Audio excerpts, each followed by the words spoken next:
Muy buenos días, todas y todos. Me resulta grato darles una cordial bienvenida en nombre del Tribunal Electoral y de su Instituto de Estudios Democráticos a la presentación del libro Élites, Radicalismo y Democracia. Para ello contamos con un panel de lujo integrado por el autor de la obra, el doctor Asbel Boigues, y dos comentaristas, la doctora Patricia Otero y el magíster Juan Diego Alvarado. Asbel Boigues es doctor en Ciencia Política por la Universidad de Salamanca, actualmente es profesor en la Universidad de Valencia, España. Además es editor asistente de las revistas América Latina Hoy y Revista Latinoamericana de Opinión Pública. Sus líneas de investigación incluyen la política comparada, la democracia y las élites, con una especialización regional en América Latina.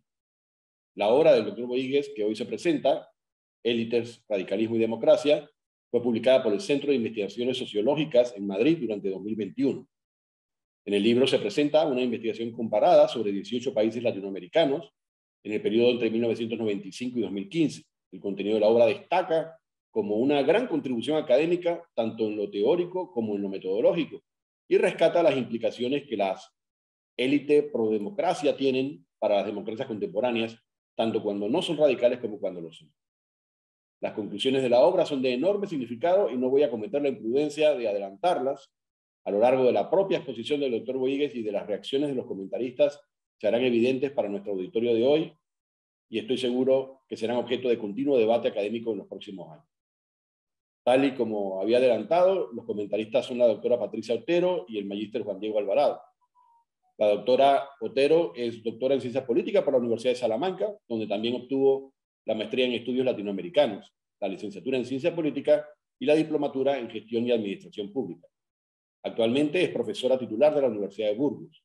Ella ha realizado estancias de investigación en la Universidad de Carolina del Norte, en Chapel Hill, y en la Universidad de Pittsburgh, en Estados Unidos. Hace muchos años, la doctora Otero participó en el proyecto de élites de la Universidad de Salamanca, reuniendo los datos correspondientes a la Asamblea Nacional de Panamá, habiendo incluso publicado en la revista panameña de política y participado en el primer encuentro nacional de politólogos y politólogas. Para mí es un gran gusto reencontrarla en este contexto académico, en el que aportará como experta, pero también como alguien que conoce la política panameña. Completa la mesa de discusión el magíster Juan Diego Alvarado, que obtuvo su maestría en Democracia y Política Comparada del University College de Londres, fue becario del programa Chevening y es profesor universitario desde 2017, impartiendo los cursos de Ciencia Política y de Teoría de la Democracia en la Universidad Católica Santa María la Antigua de Panamá. Actualmente es investigador en el Instituto de Estudios Democráticos del Tribunal Electoral de Panamá, aunque pronto se trasladará a la Universidad de Maryland en los Estados Unidos, donde continuará estudios de doctorado. El programa de hoy consiste en una primera intervención de presentación de la obra a cargo del autor, seguido sucesivamente de las participaciones de la doctora Patricia Otero y del magíster Juan Diego Alvarado. Inmediatamente después de las intervenciones de los comentaristas, el doctor Boigues reaccionará a las mismas y haremos rondas sucesivas en diálogo con los comentaristas siempre y que el tiempo lo permita. Como moderador estaré recibiendo preguntas del público a través de la plataforma Zoom, las que podremos leer para que el doctor Boigues también se refiera a ellas. Antes de concluir, le brindaremos nuevamente la palabra al autor para una última intervención de cierre. Antes de pasar la palabra al doctor Boigues, quiero reiterar, como siempre, que en estos eventos las videoconferencias se transmiten por la plataforma Zoom y YouTube y se conservan en el canal de YouTube para su aprovechamiento posterior por los interesados. Al canal se pueden suscribir, manteniéndose así siempre al tanto de los nuevos eventos del Instituto de Estudios Democráticos. Sin otro particular, muchas gracias a todos y les pasamos los micrófonos al doctor Asbel Boigues. Muy buenos días, muchísimas gracias por la invitación, por la iniciativa y la posibilidad de estar presentando y comentando aquí hoy el libro. Y quería mencionar a Salvador Sánchez y a todo el equipo del Instituto de Estudios Democráticos y por supuesto también tanto a Patricia como a Juan Diego por la oportunidad de estar aquí hoy debatiendo. Voy a compartir ahora mi pantalla con la presentación. Ahí, de acuerdo. Bueno, como acaba de comentar Salvador Sánchez, el libro que vengo a presentar tiene por título Élites, Radicalismo y Democracia, un estudio comparado sobre América Latina. En este libro tiene como origen mi tesis doctoral que desarrollé durante 4 años en la Universidad de Salamanca y que defendía hace ya 3 años. La preocupación, la motivación de esta investigación, antes tesis doctoral, ahora libro, es analizar el papel que juegan las élites políticas una vez la democracia es el único juego en la ciudad. Es decir, la investigación no se centra en la quiebra de la democracia, en el surgimiento de la democracia, sino una vez hay democracia, es el único juego en la ciudad, parafraseando a Linz y Stepan. ¿Qué rol tienen ahí las élites? ¿Pueden mejorarla? ¿Pueden empeorarla? Poco, sin entrar, ya digo, en transiciones, quiebras o consolidación. Si, citando a Morlino, tradicionalmente la literatura sobre democracia se ha centrado en el qué es democracia, cómo funciona la democracia, para qué queremos democracia, a mí me gusta verlo como que yo me centro en el quién, es decir, quién está ahí dentro de esa democracia, dirigiendo, conduciendo esa democracia, más allá de qué sea la democracia, cómo funcione o para qué. Concretamente, y no voy a entrar ahora porque eso nos daría para otro seminario, dentro de toda la literatura sobre democracia, me centro en la perspectiva de las variedades de la democracia y entiendo, junto con otros autores y autoras, que la democracia puede ser vista como un conjunto de 5 componentes, que 5 variedades. Sería la democracia electoral, la liberal, la participativa, la deliberativa y la igualitaria. Entonces esto permite jugar un poco mejor con el papel que puedan tener las élites políticas en cada una de estas variedades. Pero también en un estadio posterior, porque al final un país tiene un régimen democrático y no 5, en un momento posterior en el libro trabajo con estas 5 variedades en su conjunto y lo acuño como democracia plena, una democracia que sea fuerte en estas 5 variedades de democracia. Esto en cuanto a la perspectiva sobre la democracia. En cuanto a las élites, hablar de élites en general es quizá demasiado ambicioso. Me centro concretamente en la élite parlamentaria de los diputados latinoamericanos y concretamente sus actitudes en 2 ítems. En primer lugar, el apoyo a la democracia, medido como el apoyo o la importancia dada a las elecciones y a los partidos políticos. Y en segundo lugar, a su radicalismo en términos de extremismo ideológico, posiciones ideológicas extremas en la izquierda y en la derecha. Estos serían como los puntos principales para el análisis, las variedades de la democracia y la plenitud de la democracia, y por parte de las élites el apoyo a la democracia y el radicalismo. Para abordar toda esta problemática de democracia en América Latina y élites, que es algo muy ambicioso, realizo un análisis en 3 momentos. En primer lugar, un análisis cuantitativo con la técnica HJ-Biplot, que ahora comentaré, donde me centro en cada una de las 5 variedades de democracia por separado. Aquí la variable dependiente, lo que me interesa, lo que quiero explicar, es estas 5 variedades de democracia que estaba comentando antes. Y aquí lo que quiero ver es, bueno, pues en lo que concierne a la democracia participativa, qué papel juega y deja de jugar la élite en términos de radicalismo y apoyo a la democracia. En un segundo momento, yendo a la parte de la democracia plena, a esta consideración de todas las variedades en su conjunto, hago un análisis cualitativo comparado con un QCA y aquí sí considero las 5 variedades en su conjunto, en un primer momento por separado y en un segundo momento todas unidas, en lo que bautizo como democracia plena. Y aquí lo que me interesa es ver cuáles son las vías para tener una democracia plena. Es decir, qué combinaciones necesito de condiciones de unas élites que sean de una forma u otra y unos partidos y una edad de la democracia o los niveles de desigualdad o desarrollo económico. ¿Qué necesito yo para tener democracia plena? Y así saber las fortalezas y las debilidades de este tipo de democracia. Y en tercer lugar, que no le voy a dedicar tanto tiempo, de las contradicciones que encuentro en este segundo momento del análisis cualitativo comparado, realizó un process tracing comparado entre dos casos que resultan icónicos de la vía que identifico que reviste mayor interés teórico, como presentaré a continuación. Entonces, en este tercer momento, comparo los casos de Uruguay y El Salvador por lo que implican para entender qué tipo de élites promueven mejor o peor una democracia plena. En cuanto a los, bueno, de nuevo, es muy fácil hablar de élites y democracia en general, concretamente yendo ya a los casos, los años y las bases.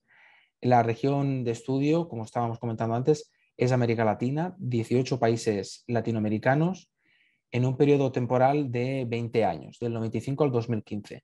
Considero todos los países año, todas las legislaturas electas en funcionamiento entre el 95 y 2015.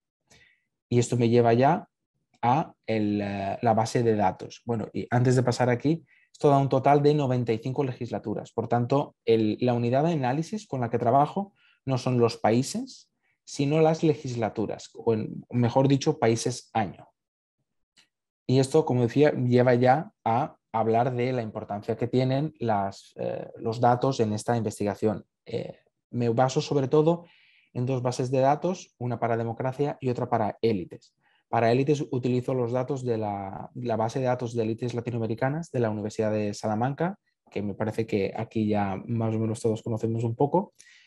Es una base de datos que recopila encuestas a diputados latinoamericanos precisamente desde el año 94, 95, y de ahí obtengo las preguntas sobre el apoyo a la democracia y el radicalismo de las élites. Y para la democracia utilizo la base de datos de Varieties of Democracy, que como su nombre indica es la que se basa y se fundamenta en esta idea de los componentes de la democracia y las variedades de la democracia. Yendo ya al análisis de los datos de las élites y la democracia, ese primer momento del análisis cuantitativo, que es la técnica HJ-Biprot, que no voy a comentar ahora, nos daría para otro seminario. Como comentaba, aquí lo que analizo, lo que me interesa es ver las dinámicas, los comportamientos para cada una de las 5 variedades que se consideran, junto con todas las variables que incluyen en el análisis. En primer lugar, las de la élite, por supuesto, el radicalismo y el apoyo a la élite, y también para incluir el contexto, ¿no?, en el que operan esas élites políticas, la volatilidad del sistema de partidos, para ver la fortaleza de los partidos en la sociedad, la edad de la democracia, una democracia que transitó hace 20 años es lo mismo que una que nunca ha tenido un régimen autoritario que lleve 5 años de democracia, los niveles de desigualdad y el apoyo de la población a la democracia. De entre todas las combinaciones y relaciones que hay en esta tabla, obviamente las que revisten mayor interés para la investigación, para la tesis que se presenta en el libro, son estas dos primeras, ¿no?, las de radicalismo y el apoyo a la élite. Si tradicionalmente la literatura ha venido diciendo que el radicalismo es negativo o no es positivo para que haya democracia y que el apoyo de la élite a la democracia es fundamental, este primer análisis cuantitativo demuestra que esto no es tan así. Sí que es cierto que vemos que el radicalismo tiene una relación negativa con las democracias electoral, liberal y deliberativa, es cierto, ahí la literatura tiene razón, es cierto lo que dice, pero sí que encuentro que hay una relación positiva con la democracia igualitaria. Es decir, que una élite cuanto más radical, lo que provoca, a lo que se asocia, es que la democracia sea más igualitaria, que haya una mayor y mejor distribución de los recursos en términos amplios. Y no encuentro una relación muy clara para la democracia participativa. Con lo cual ya tendríamos de entrada un primer matiz a la literatura. El radicalismo no es negativo para un tipo de democracia, como es la igualitaria. Y en cuanto al apoyo a la élite, algo similar. Es cierto que es positivo para las democracias electoral, deliberativa e igualitaria, pero no parece tener relación con las democracias liberal y participativa. En el caso de la liberal, por ejemplo, podemos encontrar países que tienen una élite muy comprometida con la democracia y pueden tener una democracia liberal mejor o peor. Esto no lo encontramos para la electoral y la deliberativa. Para que haya democracia electoral o deliberativa, suele haber una élite que apoya fuertemente la democracia. No es así en el caso de la democracia liberal. Con lo cual, aquí, en este primer análisis, ya hemos podido matizar algunas de las grandes afirmaciones de la literatura sobre élites y democracia. Y ya vemos que el radicalismo no siempre es malo para todas las democracias, todas las variedades de democracia, y que el apoyo a la élite no siempre es necesario para que haya democracia, en este caso liberal y participativa. Finalizado ya este primer momento del estudio, que es la parte cuantitativa, paso a el análisis cualitativo comparado, en donde considero a todas las variedades de democracia, estas 5 que comentaba, conjuntamente, que es simplemente la media de estas 5 variedades. Y un país que tenga una democracia plena será un país que tenga estas 5 variedades muy sólidas. Y en el caso de que tenga, por ejemplo, una democracia electoral muy débil, esto afectará a la plenitud de la democracia, porque no será una democracia plena. Y aquí lo que me interesa es ver las condiciones necesarias y suficientes para que haya democracia plena. Es decir, dicho de otra forma, para que haya democracia plena, ¿qué necesito que haya o que no haya en el país? Que es quizá la mayor contribución que se puede hacer desde el trabajo. Este es el mapa que obtengo fruto del análisis del QCA, del Qualitative Comparative Analysis, que ahora paso a comentar brevemente. Lo primero que vemos en este mapa son las vías a la democracia plena, y vemos que hay 4 vías con unos países que serían los más representativos, no los únicos, de cada una de estas vías. La base para que haya democracia plena, lo que necesito sí o sí, es lo que vemos en la parte izquierda, que pone IDH y CC. Necesito que haya desarrollo económico, IDH es índice de desarrollo humano, y que haya ausencia de coyunturas críticas. En terminología de QCA, normalmente cuando son mayúsculas es presencia y cuando es minúscula es ausencia. Entonces, de entrada, es fundamental, la base para que haya democracia plena es que haya desarrollo económico y no haya crisis política o económica en el país. Eso es fundamental. Sin eso nunca va a haber democracia plena. Y a partir de ahí podremos ir añadiendo condiciones que estén ausentes o presentes. De entre todas las combinaciones, me voy a centrar obviamente en las que revisten mayor interés teórico por el papel que tienen relativo a las élites. Entonces, en primer lugar, vemos una combinación, una vía, donde el apoyo a la élite no es necesario. En esta primera vía hay desarrollo económico, no hay coyuntura crítica, no hay crisis política y económica, hay apoyo de la población a la democracia, no hay una gran volatilidad del sistema de partidos, es un sistema de partidos estable, la democracia tiene cierta trayectoria y pasado democrático y la élite no es radical, es ideológicamente moderada. No es necesario, no juega ningún papel el apoyo de la élite a la democracia. Entonces, esto nos permitiría argumentar que a partir de un determinado umbral, con un determinado tipo de partidos de desarrollo económico, de estabilidad macroeconómica y política, de apoyo de la población a la democracia, para hablar de democracia plena, insisto, no para hablar de la existencia en sí de democracia, para hablar de democracia plena no es necesario hablar del apoyo de la élite a la democracia. Con estas condiciones sería suficiente para que haya democracia plena, con lo cual ya estamos de nuevo matizando la literatura. Una segunda vía que cuestiona fuertemente la literatura, y era precisamente esa motivación del trabajo, es la que viene representada sobre todo por el caso uruguayo, pero no solo, que es la que llamo y precisamente la vía del radicalismo democrático. Aquí es necesario que haya una élite radical. En las otras 3 vías, si se fijan, rad, que por radicalismo está en minúscula, significa que es necesario que no haya una élite radical. Pero aquí sí es necesario. Aquí el radicalismo, argumento, estaría actuando como un revulsivo para la democracia. De nuevo, en interacción con otras condiciones. Ha de haber sí o sí desarrollo económico y no ha de haber crisis política y económica. pasado democrático, que no haya desigualdad, un sistema de partidos que no sea volátil, que sea estable, y una élite que apoye la democracia y sea radical. Aquí el radicalismo sí es necesario. Entonces, aquí estamos pudiendo afirmar a la literatura, de acuerdo, el radicalismo puede ser nocivo en determinadas circunstancias para determinados tipos de democracia, pero en determinadas circunstancias, si esta élite apoya la democracia, el radicalismo puede estar contribuyendo a la plenitud de la democracia, como representa sobre todo, pero no solo, el caso uruguayo.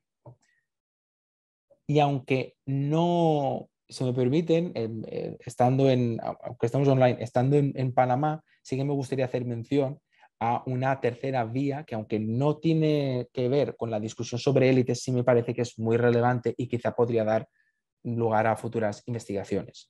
Una de las vías que viene representada por el caso panameño y demuestra, está en línea con todas las afirmaciones de la literatura, salvo con la presencia de desigualdad. Aquí podríamos afirmar que la desigualdad, la existencia de desigualdad, no es un obstáculo para que haya una democracia plena. Toda la literatura asume que la desigualdad es negativa para la democracia, pero el caso panameño está diciendo que si asumimos que la desigualdad es, por su propia naturaleza, nociva para la democracia, Panamá está diciendo se puede tener una democracia plena con altos niveles de desigualdad.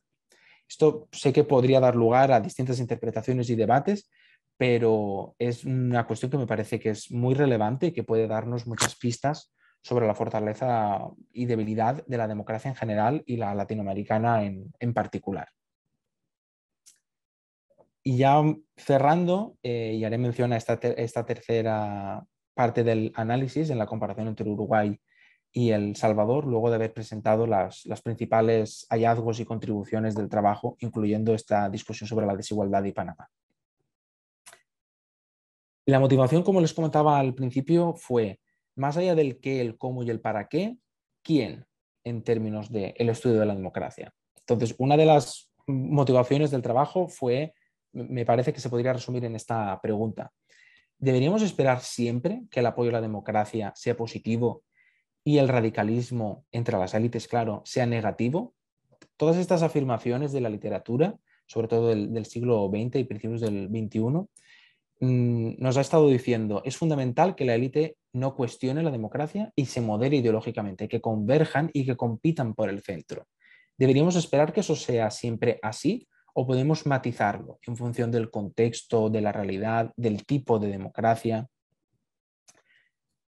En esta investigación, con datos de encuestas precisamente a élites y con una concepción distinta, novedosa de la democracia, esta idea de las variedades de la democracia, demuestra que el radicalismo puede ser positivo, y resalto puede, no es que siempre lo sea, puede ser positivo para la democracia y que en determinadas circunstancias el apoyo a la democracia por parte de la élite puede ser irrelevante. Insisto, hablando de plenitud y variedades de la democracia, no en términos de existencia o ausencia de democracia. Y el caso panameño, volviendo, demuestra que podemos tener una democracia plena que al mismo tiempo esté conviviendo con altos niveles de desigualdad.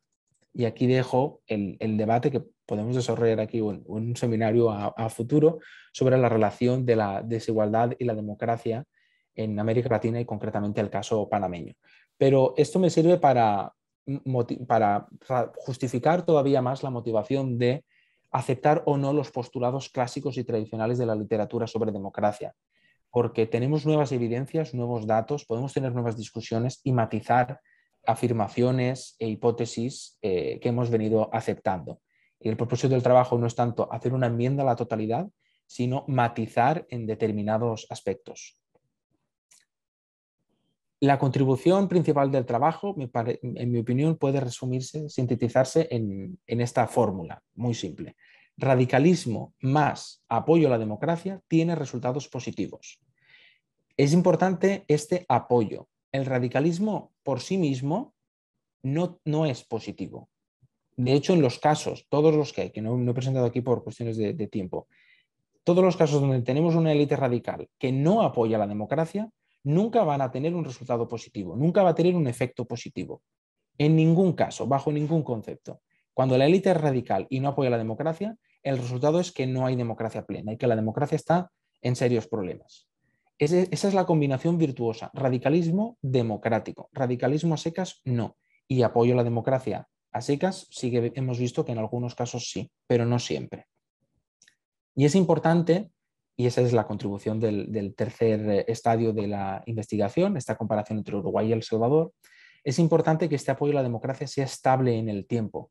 El apoyo a la democracia no es algo que se construye en un par de días o en un par de años, es algo de largo plazo, que se tiene que ir construyendo de a poco.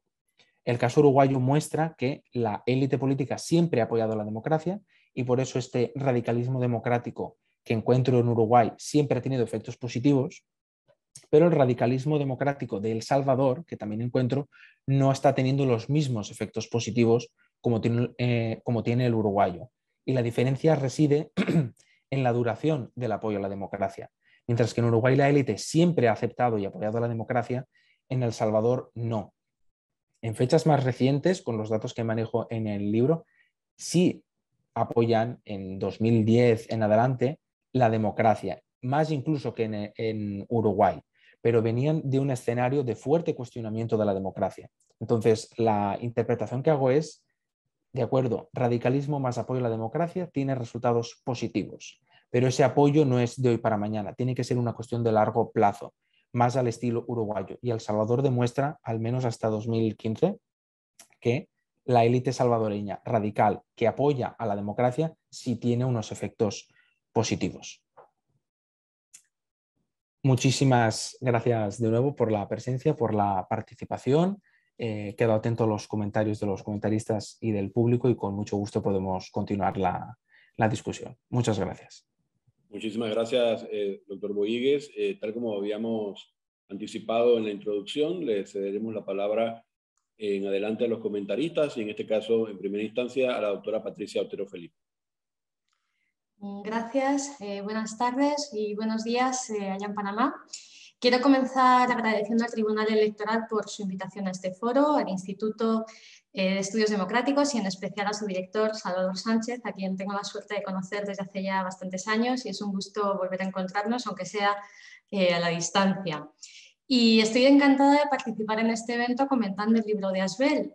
Yo conocía una parte del trabajo que llevó su tesis, pero no había tenido oportunidad de leer el libro completo, que, bueno, como ha mencionado, pues es el fruto de su tesis doctoral publicada y la verdad es que me ha gustado mucho, he disfrutado y he aprendido. Esto que puede parecer un poco obvio, a veces no pasa siempre cuando leemos trabajos académicos, ¿no? Me lo he pasado bien, he disfrutado con la lectura. Y voy a destacar dos elementos que me han gustado especialmente. El primero tiene que ver con la temática y con la pregunta de investigación que guía todo el trabajo. Y el segundo elemento que me ha gustado es el diseño metodológico y el enfoque que llevas a cabo, ¿no? Mixto. Entonces, en cuanto al primer aspecto, en cuanto al tema, bueno, yo creo que a cualquier comparativista el estudio de la democracia en América Latina le genera entusiasmo y le genera a la vez un poco de respeto, porque es un tema complejo. Creo que aquí Asbel ha sido bastante valiente, porque es un tema muy complejo, que es una democracia plena, qué factores la fortalecen, cuáles debilitan, cuándo una democracia es de calidad, ¿no? O sea, que son unos debates que han estado en la academia desde hace décadas y que seguimos enseñando en nuestras clases. Y bueno, como bien has señalado y señalas en el libro, se ha ido nutriendo de diferentes enfoques y de aportaciones, autores. Y dado que las democracias también evolucionan, para bien y a veces pues para mal, pues creo que es un tema que siempre despierta mucho interés, no solo en la academia, sino fuera de la academia, porque su estudio es extremadamente importante, tiene unas implicaciones esenciales, ¿no? Para cómo vivimos en los países. Creo que abordas una pregunta de una manera muy bien planteada y que además presenta esta novedad importante porque hablas de las élites políticas, en este caso el papel que tienen las élites parlamentarias en las democracias. En particular, no cómo son, sino cómo opinan, cuáles son sus actitudes, sus opiniones, ¿no? Y cómo afectan a esa variedad, a esas variedades de democracia. Y este elemento creo que lo haces muy bien porque está como presente en todo el texto, en todo el libro, de manera que incluso para un lector que no es especialista en el tema, me parece que es muy fácil de seguir ese hilo conductor. O sea, lo haces muy bien y creo que por eso también es un mérito adicional del trabajo. Además, me parece que es un acierto que hayas optado por trabajar el impacto de las élites en las variedades de la democracia, frente a esas visiones un poco reduccionistas y dicotómicas de sí, democracia, no democracia. Creo que esta es una aportación, una posición mucho más rica, ¿no? Aporta mucho más conocimiento de los países y de las democracias, y también creo que es más ajustada porque, de hecho, como bien lo vas mostrando, incluso para los que, bueno, a veces consultamos los datos, pues vamos viendo que las variedades de democracia no todas caminan a la par, ¿no? Y eso me parece muy interesante que lo hayas, bueno, que esa sea una de tus aportaciones del trabajo. Además, hablas de un periodo bastante amplio, del año 95 al 2015, es un ámbito de tiempo en el que pasan muchas cosas interesantes en la región y vas analizando en muchos países varios elementos, ¿no? Y cómo algunas de estas variedades pueden experimentar cambios. De hecho, lo que se ha visto después de la pandemia es que ha habido como una especie de bajón de algunos elementos de esas variedades de la democracia, ¿no? en muchos países de la región. Y bueno, en este sentido me parece que haces un trabajo estupendo y una muy buena revisión de la literatura sobre el estado de la cuestión. Entonces hay muchísimo trabajo en este sentido y logras mantener tu propia voz en el texto. Eso me parece que es un gran mérito. Y la segunda característica que me parece también un mérito importante de tu trabajo es el diseño metodológico, que me parece que encaja muy bien con la principal pregunta de investigación. Pero es que además, cuando lo iba leyendo, me parece que es un ejemplo muy bueno para cualquier estudiante de doctorado, para alguien que esté escribiendo su tesis, ¿no? Porque pues eso tiene una pregunta que es importante, o que es sugerente, ¿no? Porque en algún momento incluso puede ir, aunque matiza, ¿no? la teoría prevalente, pero bueno, te hace pensar, ¿no? Te hace pensar y eso está muy bien y el diseño pues es muy claro y están presentes todos esos elementos de la metodología de investigación que se deben tener en cuenta, desde cómo defines los conceptos. Creo que el trabajo está muy claro, está bien escrito, entonces no hay lugar a equívocos en ningún momento. En ese sentido es bastante cuidadoso. Y me ha gustado mucho el trabajo o cómo sacas partido de los datos. Por un lado, de los datos de variedades de democracia, pero también del proyecto de élites parlamentarias de la Universidad de Salamanca. Somos muchos los que bueno, hemos colaborado en algún momento y que seguimos utilizando esas bases de datos que nos aportan tantísima información. Y sabemos el trabajo que conlleva, hacer un trabajo comparado y de muchos años además, porque además haces un análisis longitudinal, con la visión, digamos, que es muy completa. Y esto me parece que también tengo que destacarlo como un mérito importante. Y dedicas además varias páginas a países que suelen quedar un poco al margen de los estudios de América Latina de la región, sobre todo en los casos centroamericanos. Dedicas a Panamá, El Salvador, Honduras, Costa Rica, o sea, y eso también me parece que es interesante y pues me ha gustado especialmente, la verdad. En cuanto a la aproximación mixta, has introducido de una manera también acertada, ¿no? El análisis biplot, que te ayuda a ver las relaciones cuantitativas entre las variables, con luego el análisis del fuzzy set y el process tracing. Yo estoy más acostumbrada a leer y hacer investigación con un análisis un poco más mainstream, ¿no? Que al final siempre acabas haciendo regresiones o diferentes tipos de regresiones. Y bueno, pues la verdad es que me ha gustado mucho ver la aplicación de estas técnicas que no son tan comunes, ¿vale? Y yo quería lanzar algunas preguntas, o más bien reflexiones que me ha suscitado la lectura del libro, que a lo mejor están marcando algún trabajo en la actualidad tuyo o que bueno, en algún momento te lo has planteado. Porque la verdad es que según vas leyendo el texto te van viniendo bastantes cosas a la cabeza y esto pues la verdad es que es muy bueno porque te sugiere muchas cosas para pensar. Bueno, la primera cuestión es concisa, es una pregunta concisa y tiene que ver con un fenómeno que desgraciadamente está siendo muy común en muchos países de la región, que tiene manifestaciones dramáticas y es el impacto de la inseguridad en cualquiera de sus formas. Aquella que está más vinculada al narcotráfico, pero la delincuencia en su formato más común, cómo puede impactar a alguna de las variedades de la democracia, cómo podemos estimarlo o en qué dimensión puede hacer más daño, ¿no? Porque la verdad es que para los que conocemos algunos países que en los últimos años han evolucionado tan mal en este indicador, esto es un elemento que genera preocupación, ¿no? Y quería saber tu opinión al respecto. La segunda cuestión, la segunda reflexión, es que al leer el trabajo me daba la sensación de que el análisis de las élites parlamentarias estaba un poco hecho al margen del efecto que pueden tener los partidos comunidades que agrupan los diputados. No es una crítica, porque es verdad que utilizas la volatilidad como un indicador de la estabilidad del sistema de partidos, o en la explicación de los hallazgos también hablas de los partidos políticos, pero yo me preguntaba si detrás, y esto a lo mejor tiene que ver por el trabajo de campo que en algún momento hice en diferentes países, si detrás de algunas respuestas a algunas de estas preguntas del cuestionario de élites no está esa lealtad al partido, unidad, disciplina para posicionarse de una manera o en otra. O sea, por citarte algunas. Porque a veces hay diputados, que no todos, y no en todos los países, ¿de acuerdo? Pero sí que hay diputados que son como muy claros en seguir una línea, ¿no? Y yo me preguntaba eso, si no se está perdiendo algún matiz, algún tipo de información, dejando fuera este aspecto, porque al final los partidos protagonizan mucho de la actividad de los diputados, ¿no?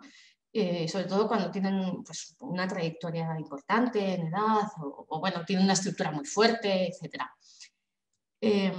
Y luego ligado a esto, me parece que el hallazgo que hace sobre el impacto que tiene el radicalismo en una variedad de la democracia me parece que es muy interesante, es un hallazgo importante, que además entronca de alguna manera con esa literatura que dice que la polarización no es tan mala en sí, o sea, que también tiene elementos que pueden ser positivos.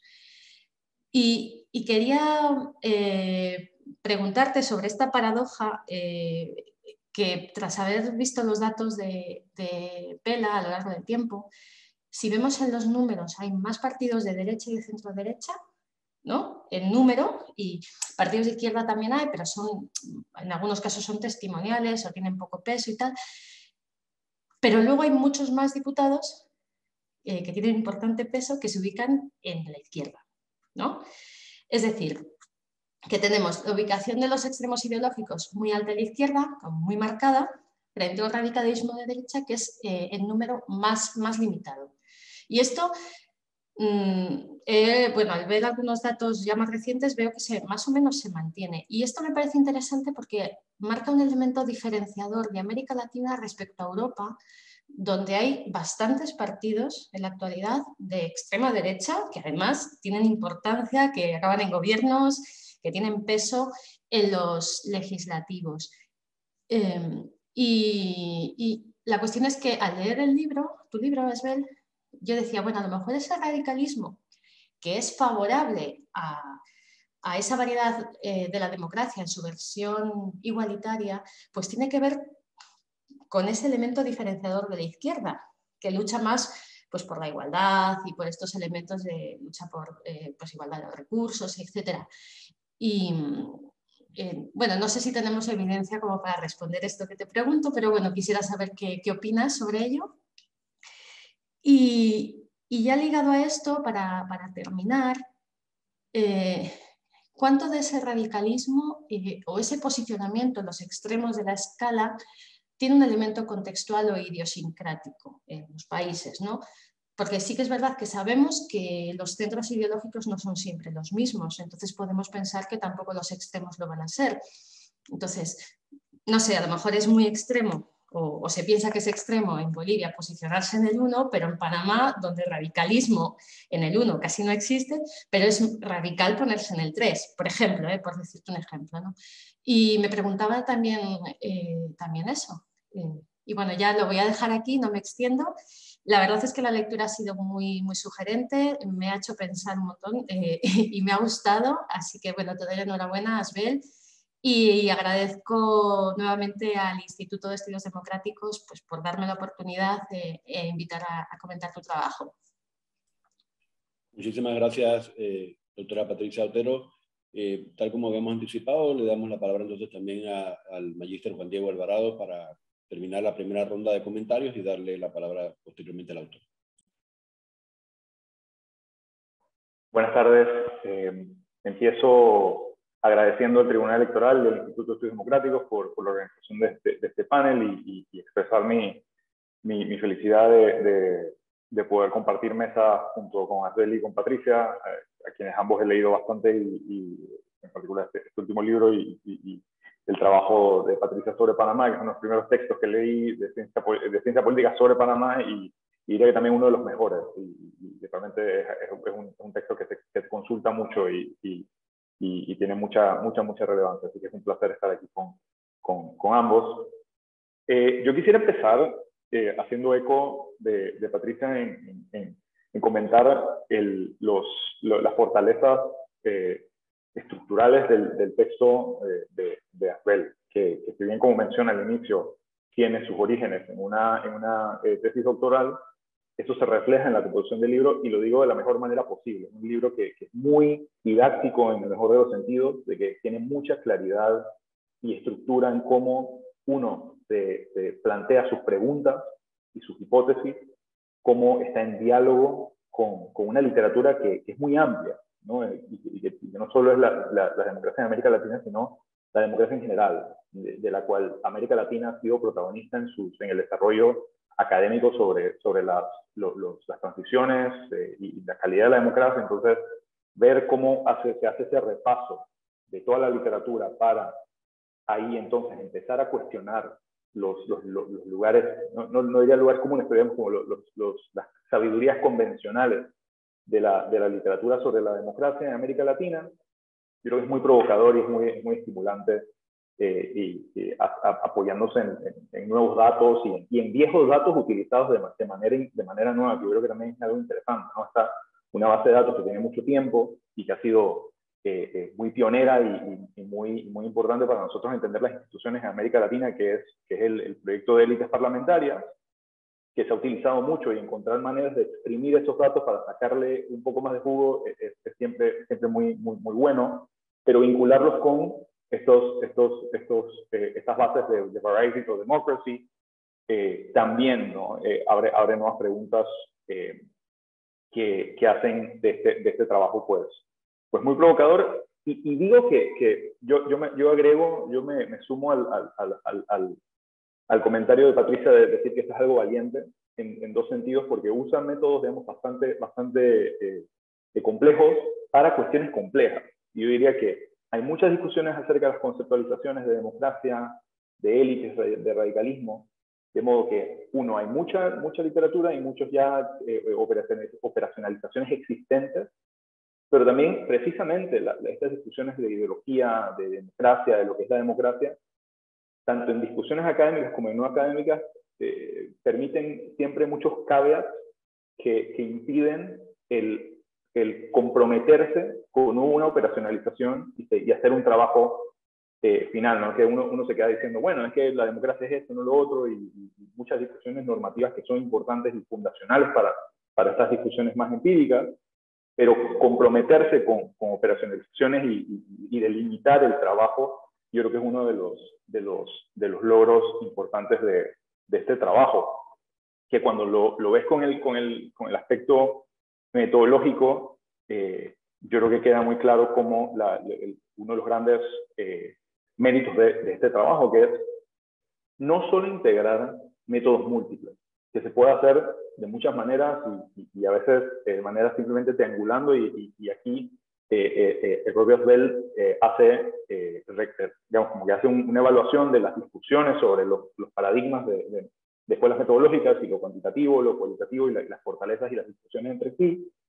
Pero aquí la secuencia de estrategias metodológicas funciona de una manera integrada, en el sentido en que cada paso que se va dando metodológico en el trabajo está informado por la metodología anterior, ¿no? Primero se hace el HJ-Biplot para determinar los temas factoriales y las diferentes configuraciones, que hace entonces ver el entrejuego entre las variables que permite el QCA de Fuzzy Set, que entonces ayuda a la selección de casos, ¿no? Y es en esa selección de casos donde yo creo que también hay algo que aporta mucho a la literatura comparada, que es que como solemos ver mucho en la literatura general y regional sobre América Latina, suelen ser a veces los mismos casos, como de hablar de calidad de la democracia o potencial de la democracia, pero siempre vemos que están hablando de Argentina, Brasil, México, Chile, constantemente. Y ver y diciéndolos de Panamá, ¿no? Que es un país que uno siempre que está estudiando los textos comparados, especialmente una versión digital, aprieta control F y busca Panamá para ver si Panamá sale por lo menos en la regresión, encontrar países chicos que a menudo se escapan de la óptica comparada, yo creo que es muy útil. Y digamos, Uruguay y El Salvador, ambos tienen sus particularidades que los hacen casos muy interesantes, pero no por ser casos interesantes a priori que son seleccionados, sino por medio de esa estrategia metodológica que bien plantea a lo largo de su texto Asbel. Entonces, eso sería como alguna de las cosas principales en cuanto a eso. Sí, una de las cosas que resalta a la vista en la discusión, en el capítulo 6, que es sobre las vías a la democracia plena, es, tomando en cuenta que el enfoque de Biden es bastante provocador frente a las digamos, operacionalizaciones previas de la democracia, que se ve a la democracia como un binario, ¿no? Pensando en Przeworski y otros que ven, hay democracia o no hay democracia. Y Asbel muy bien plantea que esto no es una discusión sobre el quiebre de la democracia, las transiciones, sino una vez la democracia ya está, cuáles son los componentes. Y ahí el Biden, que tiene mucha discusión normativa, pero también teórica por parte de, digamos, los mismos expertos que nutren la base de datos, nos ponen estos retos de cómo analizar lo que en realidad es un fenómeno muy complejo, muy complejo, que es la democracia, en parte porque tiene un rico y histórico componente normativo de lo que filosóficamente está pensado que es la democracia, pero también porque en vincularlo con cuestiones de radicalismo abre preguntas que se pueden trabajar en otros trabajos posteriores, pero que también están muy interrelacionados con lo que menciona acerca del apoyo de las élites, es las nociones de las élites en sí acerca de la democracia. Y eso ha sido gran parte de la literatura y de la realidad en América, particularmente en América Latina, con todos los estudios de los últimos 20 años sobre el populismo y sobre la democracia radical y demás, de que estos mismos actores no necesariamente se entienden a sí mismos. Sí, los que son autoritarios, bajo diferentes parámetros que se puedan medir como democráticos autoritarios, que son a priori, los mismos actores no siempre se entienden como autoritarios, se entienden como reivindicando formas de democracia. Entonces, ¿cómo esa autopercepción de las élites puede entremezclarse con las nociones de radicalismo, es decir, visiones radicales de la democracia, o no de la democracia, entendido que este radicalismo no es sobre la pregunta democracia en el eje democracia-autoritarianismo, sino izquierda y derecha, que digamos que tienen, se pueden cruzar, pero no necesariamente son predictivos de una u otra postura. Y de nuevo, el apoyo de las élites a la democracia es de qué democracia apoyan las élites. Entonces eso, la utilización del Barriers of Democracy, que esto es útil para esto, porque ve, digamos, las diferentes posibles configuraciones en las que este radicalismo puede ser útil. Yo quisiera hacer un pequeño comentario jugando de casa, digamos, con el caso de Panamá, que lo mencionas bien, y una de las vías que se identifica como hacia la democracia plena, ¿no? Que es, digamos, lo entiendes como la conjunción de digamos, todas esas varieties of democracy juntas, la democracia es vista no es como obstáculo siempre y cuando esté en configuración con otras condiciones. Entonces, obviamente, como tú, en la separación de los casos, ¿no? Son diferentes legislaturas. Eso es como un retrato en el tiempo, ¿no? Y como bien mencionas, inclusive ya entrado este mismo periodo que estudias, hubo retrocesos y erosiones a la institucionalidad democrática que ha estado estudiado en otros informes y nacionales e internacionales.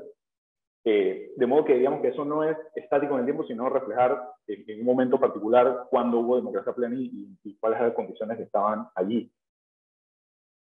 Y en el caso panameño eso es de particular interés porque sí parece haber esa preocupación de que la desigualdad es vista como una variable constante y no definitoria, como el principio organizativo de la vida social panameña. O sea, es una de las grandes características de Panamá como sociedad y como sistema, pero a la vez, al margen de que pueden haber descontentos, hay la insatisfacción con la democracia, hay malestar con la representación, el sistema político panameño sí tiene, en términos relativos, bastante estabilidad, ¿no? Tiene unas tasas de participación electoral sumamente amplias, sumamente altas, perdón, que solamente son superadas en la región por aquellos países que tienen sufragio obligatorio. Entonces, digamos, como que la gente va a votar, hay pocas tasas de votos nulos y blancos, es decir, que la mayoría de las personas optan por participar en el juego político y por votar por las opciones que hay en la oferta electoral. Entonces, eso, digamos, nos cuestiona cómo una democracia plena, en primer lugar, concilia esa contradicción de la realidad de la desigualdad económica y social con la promesa democrática de la igualdad política, ¿no? Y segundo, y esto es más como una pregunta, es si democracias como la panameña o el caso panameño encuentra maneras de procesar políticamente esa desigualdad de modo que evite el quiebre o mayor inestabilidad. Y yo me pregunto si la otra particularidad del caso panameño es la ausencia de radicalismos de izquierda. Habría que preguntarse qué tiene que ver eso con la ausencia quizás de una politización de la desigualdad. Que no hay una politización de la desigualdad que permite que se procese de otras maneras, sino quizás en el disenso democrático o en el procesamiento democrático del conflicto, y que hace que Panamá, cuando uno ve las medias, si bien no marca como tener radicalismo alto, sí tiene la media ideológica, cuando se toman los datos de élite parlamentaria, de PELA, como el parlamento más hacia la derecha, tomando casi 6 y tanto, pero yo creo que eso es más bien porque no hay actores de izquierda que empujen la media hacia el centro. No es que son, digamos, radicales de derecha, sino que no hay radicales de izquierda que bajen esa media. Entonces hay que, digamos, como que tomar ese contexto. Y yo diría también que a mí me parece muy interesante la operacionalización del índice de coyunturas críticas. Yo creo que eso es una literatura muy, muy interesante. Pero yo creo que también abriría el espacio para cuestionarse lo que se puede llamar crisis de baja intensidad. Y yo creo que apunta quizás también a lo que mencionaba Patricia sobre la inseguridad, estos problemas como el narcotráfico, como la violencia y demás, que no son quiebres clásicos como un golpe de Estado o una invasión, como en el caso panameño, sino que son fenómenos que son más constantes en el tiempo y quizás son críticos, y no es que no son importantes, pero no son tan dramáticos como lo que tradicionalmente consideramos coyunturas críticas. Entonces, tomar eso en cuenta y ver cómo puede, digamos, tener relación eso entonces con las configuraciones de las variables que tiene el QCA en otros estudios, ¿no? Y esto no es una crítica, sino más bien como las preguntas que surgen de estas cuestiones es lo que hace este trabajo muy interesante. Yo creo que lo puedo dejar allí para preguntas y seguir conversando más adelante. Y felicidades nuevamente a Fel por el libro. Muchísimas gracias, Juan Diego. Entonces, estamos en la etapa en la que el doctor Boigues puede reaccionar a los comentarios de la doctora Patricia Otero y de Juan Diego Alvarado. Tiene la palabra el autor. Muchas gracias. Bueno, Patricia, Juan Diego, muchísimas gracias por el interés, por las intervenciones. Por las preguntas no estoy tan seguro porque son muy buenas preguntas y por tanto no son de fácil respuesta. Voy a intentar responder en base a lo que hemos estado hablando y a lo que conozco de los datos, pero tampoco prometo nada.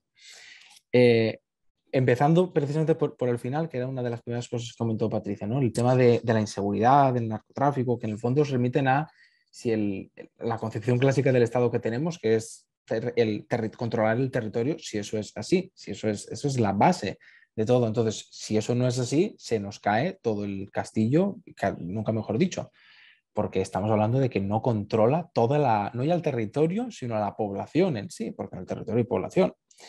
La respuesta rápida sería que esa dimensión sí que estaría reflejada en el índice de coyuntura crítica con el indicador que considero de Political Stability and Absence of Violence del Banco Mundial.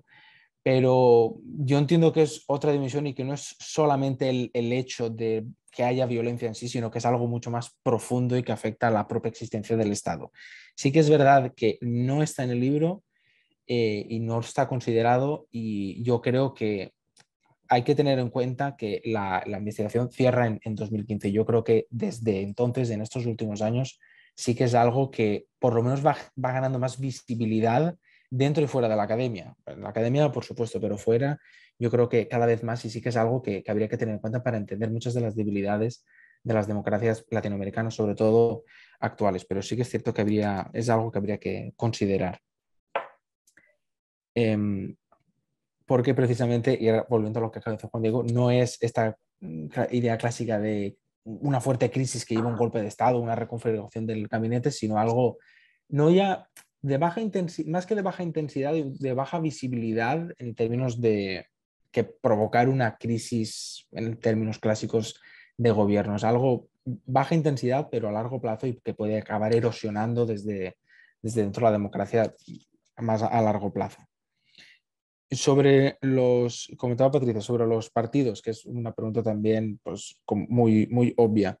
Sí, es de verdad, y aquí tiro piedras contra mi propio tejado, considero los partidos sí y no, porque la volatilidad es sobre el sistema de partidos, no sobre los partidos en sí. Y tu pregunta es sobre el papel que tiene el partido llevando a los diputados, si hay que hacer esto, si hay que cuestionar lo otro, si hay que optar por una estrategia que polarice más o polarice menos.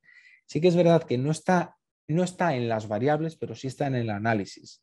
Y hay una de las cosas que comentabas, ¿no? De hacer un análisis más mainstream, ¿no? Que sería, hablando claro, hacer una regresión. Pero a mí, yo me considero comparativista y yo quería estar viendo los casos, estar comparándolos. Entonces, yo quería técnicas que me permitieran seguir viendo qué países, qué años, dónde, si se mueven o no.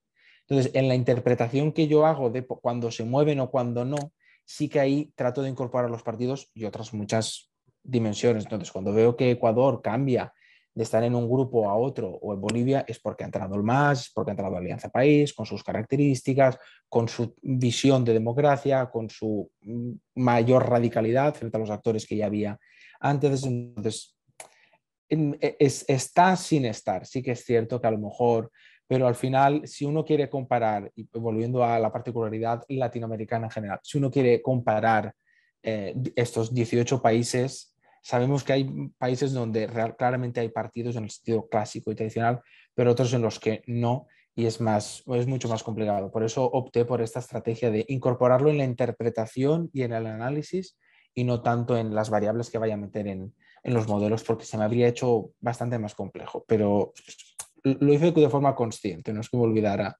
de los partidos. Y sobre lo de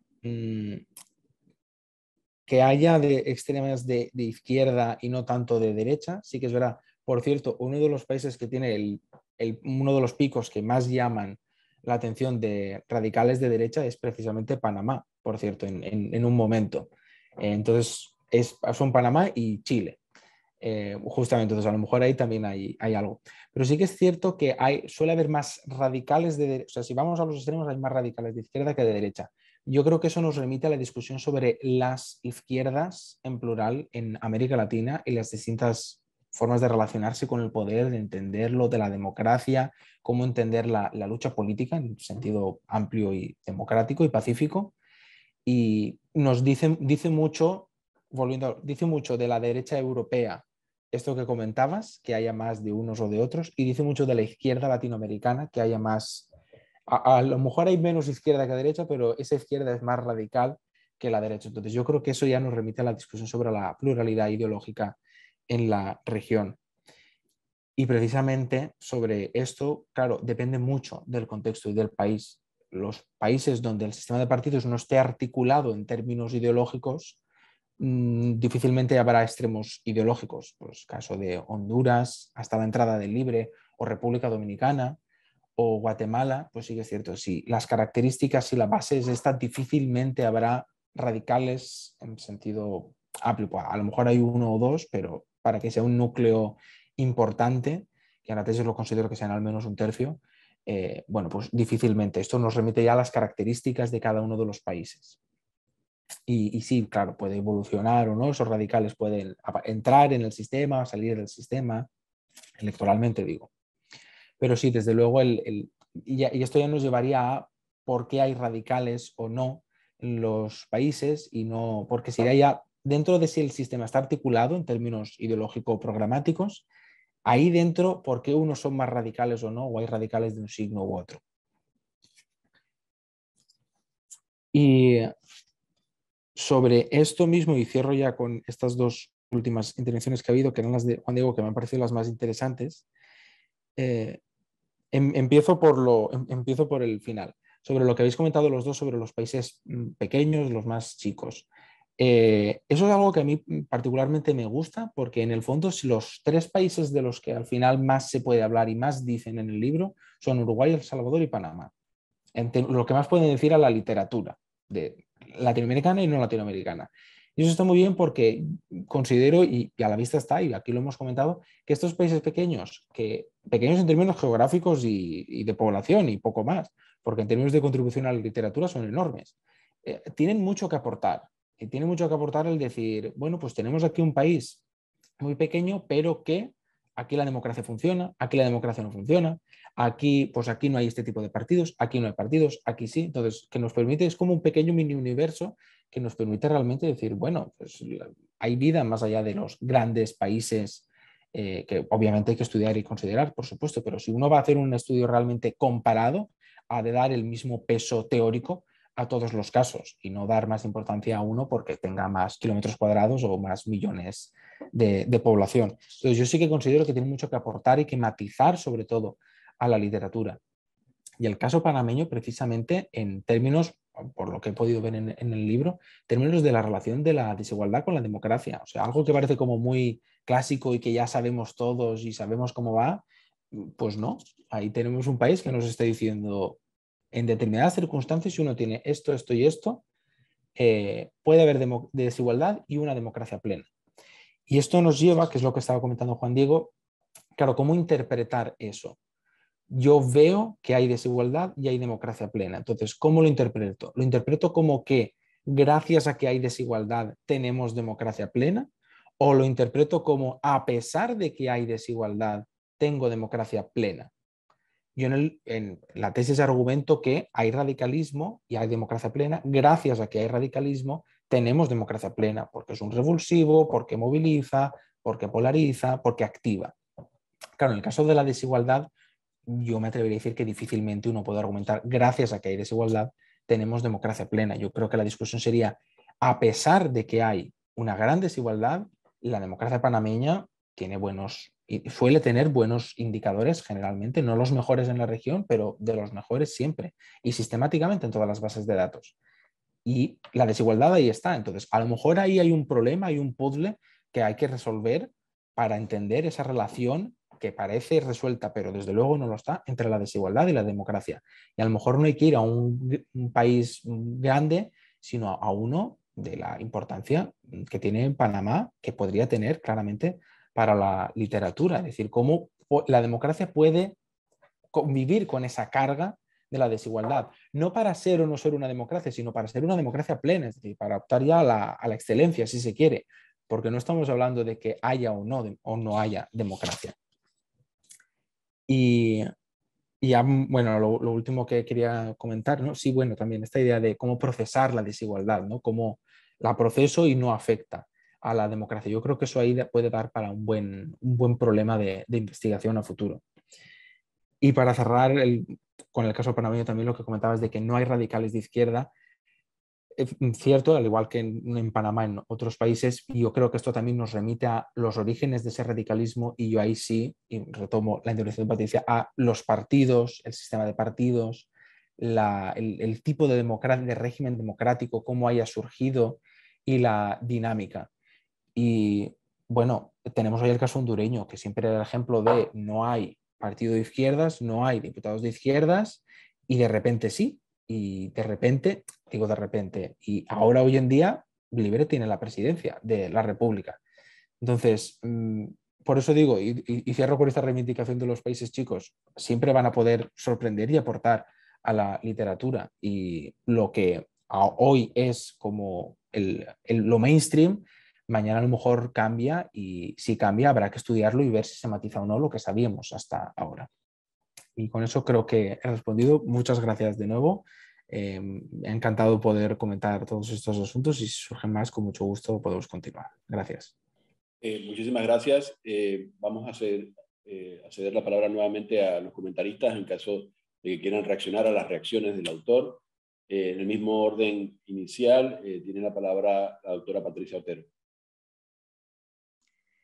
Muchas gracias, Asbel. La verdad es que creo que me has contestado a casi todo lo que te había mencionado, entonces solamente quería hacer mención a una anécdota. Cuando yo empecé a estudiar los partidos políticos en América Latina, yo comencé con Panamá, y mi eje de análisis era la diferenciación ideológica en Panamá.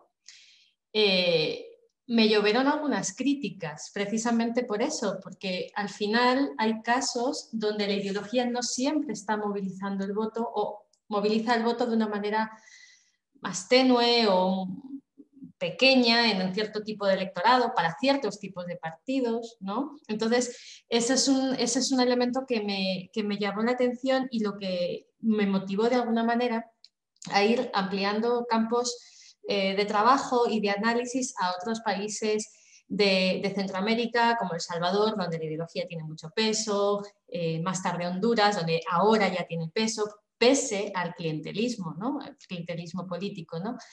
Y me gusta mucho la aportación que haces del estudio de la ideología a partir del radicalismo. Me parece que le da una mirada un poco novedosa a lo que se venía haciendo respecto a la diferenciación ideológica de las élites y de los partidos, ¿no? Vamos, al menos en lo que es mi campo de trabajo y de análisis, me parece que está muy bien, y tiene una mirada que complementa este tipo de estudios. Así que, por mi parte, encantada de haberte comentado el trabajo, y muchas gracias por las respuestas. Muchas gracias, doctora Otero. Le cedemos la palabra a Juan Diego Alvarado. Muchas gracias. Yo también seré breve para dar espacio a las preguntas. Yo pienso que también, así como las preguntas, las has manejado muy bien. En particular, tomando en cuenta que el caso panameño, digamos, no es uno de los casos de estudio, ¿no? El libro se dedica a otras cuestiones, y realmente parte de las cosas que hace un buen libro con buenas preguntas es que abre más preguntas. Y yo creo que aquí hay oportunidades para no solo el caso panameño, sino también todo el espacio que le dedica a las vías a la no democracia plena. Es interesante. Y lo único que agregaría es esto, que lo mencioné en algún momento, y que bueno, y también lo mencionó Patricia, era cómo estos hallazgos dialogan con lo más reciente que se está haciendo en cuanto a los presuntos efectos de la polarización en la democracia, ¿no? Que tradicionalmente se había pensado que era algo en detrimento de la democracia, que buscaba más actores moderados o buscar el votante medio, todas estas cosas. Ahora se está viendo que quizás pues, no es tanto así, y que alguna polarización, yo creo que tú lo mencionas en esta cuestión de la radicalismo, en conjunción con el apoyo de la democracia. Es decir, un radicalismo democrático o élites radicales que sean demócratas también puede ser positivo o puede conducir. Es una de las formas de conducir una democracia plena, y una de las cosas yo creo que también muy valiosas es que demuestra que hay una multiplicidad de vías a la democracia. O sea, no solo hay variedades de democracia, sino variedades de vías a la democracia, de caminos a la democracia, y no hay fórmulas muy claras, y estos casos lo ayudan a poner. Entonces, otra de las preguntas que quizás salen de la cuestión del caso panameño con la desigualdad, como eso que resalta a la vista y que lo mencionas como el tercer caso que se resalta en el libro, es que si la democracia puede convivir inclusive a pesar de la desigualdad. ¿Qué nos dice eso de la democracia? Y la capacidad que tiene la democracia de cumplir sus promesas de igualdad política, de satisfacer las necesidades de la gente, y eso yo creo que está en un profundo diálogo con las preocupaciones teóricas y reales acerca de los retrocesos democráticos, el backsliding, los regímenes liberales, híbridos, etcétera, que atentan contra la democracia, a quienes creemos en la democracia. Yo creo que poner a prueba y retar a que la democracia sea mejor, no solo en contraposición a las alternativas no democráticas, sino con cuestiones así como la desigualdad. Es decir, si la democracia no está resolviendo cuestiones como la desigualdad, bueno, eso presenta retos inclusive para su legitimidad, que se va socavando en cuanto al tiempo, y da pie entonces posiblemente a alternativas peores, ¿no? o por lo menos a un estancamiento del régimen. Entonces eso yo creo que también abre esas preguntas para el futuro, y es uno de los grandes aportes de este texto para entender a la democracia. Y nuevamente también agradeciendo al tribunal y a Bel y Patricia por estar en un panel con ustedes. Muchas gracias, Juan Diego. Iniciamos entonces la lectura de algunas de las preguntas que han llegado a la mesa de moderación, sin prejuicio de que el doctor Bohíguez pueda también referirse a alguna de las últimas intervenciones de los comentaristas. En el caso de las preguntas, el doctor John Subinas plantea una interrogante sobre esta convivencia posible entre democracia y desigualdad, y pregunta que si las limitaciones de la democracia, como aquella forma de organización que atiende a lo necesario, si la política fuera el arte de hacer posible lo necesario.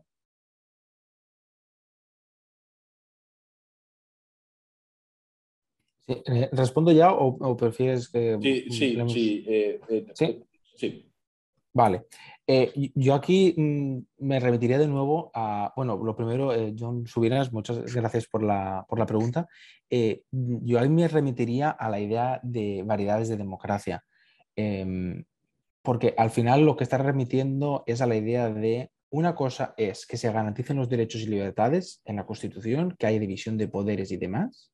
Otra cosa es que se vote limpiamente, que podamos presentarnos, que hacer campaña más.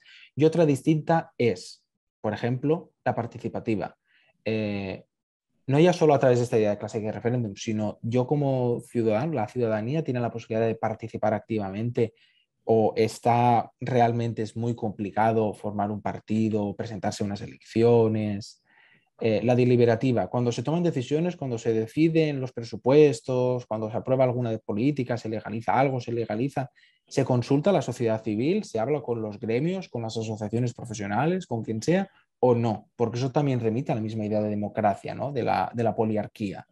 Y la igualitaria es precisamente, ¿hay acceso a los recursos materiales y no tan materiales?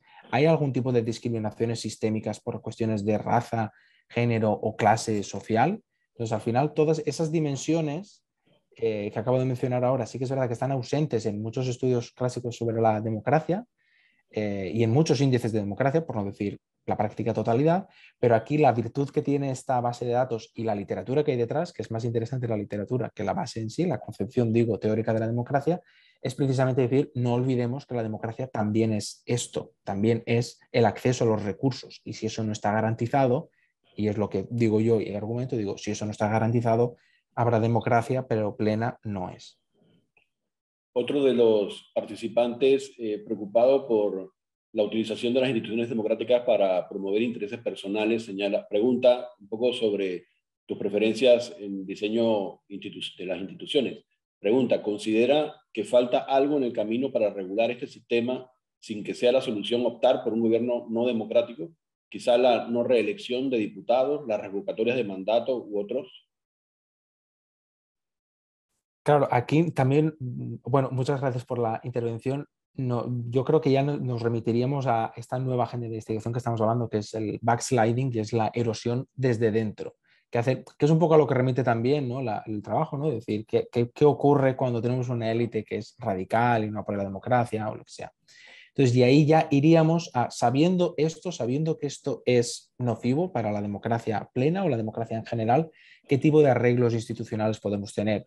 Bueno, el tema de la reelección me parece que ha dado y sigue dando mucho que hablar. Si no veamos, por ejemplo, el caso salvadoreño, yo creo que hay suficiente literatura y suficiente evidencia empírica y experiencias y vivencias actuales para saber qué tipo de diseños institucionales contienen esas pulsiones que siempre pueden estar ahí. Y me parece que el caso más claro es el de la reelección, regularla y todo, y hay muchísimos trabajos, no es mi campo, pero sé de muchos colegas que están trabajando en ello. Y claramente el problema democrático actual, que es un poco lo que planteo en el libro, es el problema no son tanto los golpes de Estado desde esta idea de desde fuera, sino desde dentro que se vayan socavando y cambiando las instituciones democráticas, haciéndolas menos democráticas con apariencia de legalidad. Y de nuevo, yo creo que ya tenemos suficientes evidencias y vivencias como para saber cuáles erosionan y cuáles no. Y en la región tenemos lastimosamente muchos ejemplos.